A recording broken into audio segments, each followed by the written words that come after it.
Welcome back, everyone. We've reached the grand finale of our season on the history of interpretation.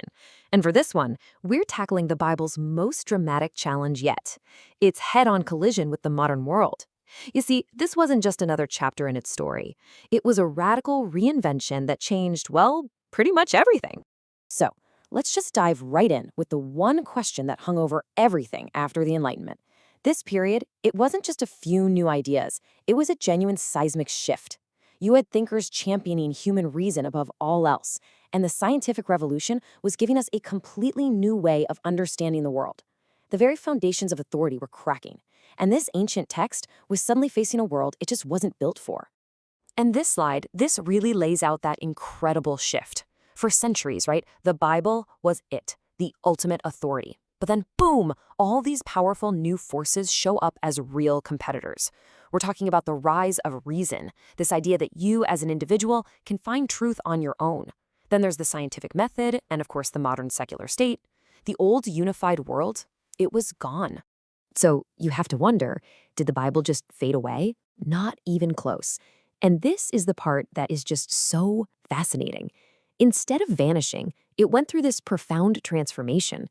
Yeah, its public, all-encompassing authority was displaced, but the text itself, it adapted to this new pluralistic world in some truly remarkable ways. It basically survived by taking on brand new roles for totally new audiences.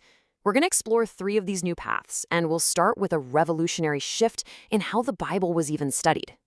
So, over in secular universities, this totally new academic approach started to emerge. Scholars began to analyze the Bible not as some timeless, secret scripture, but as a historical document. For example, using this historical critical method, they'd ask questions like, did Moses really write the first 5 books? Or do these different writing styles suggest multiple authors from different eras? They were applying the same exact tools to the Bible as they would to, say, Homer's Iliad.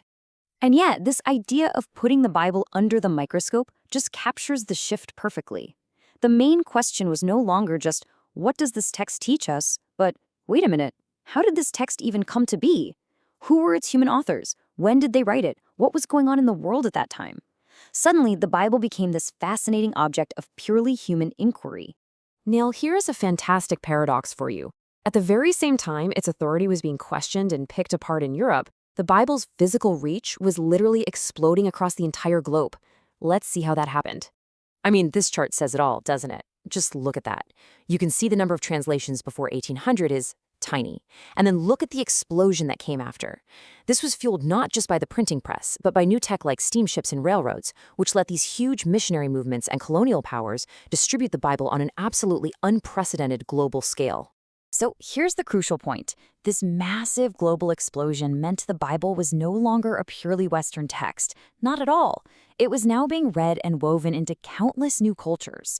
For instance, in parts of Latin America, its stories about liberation were reinterpreted to fuel political movements, something its European distributors could have never, ever imagined.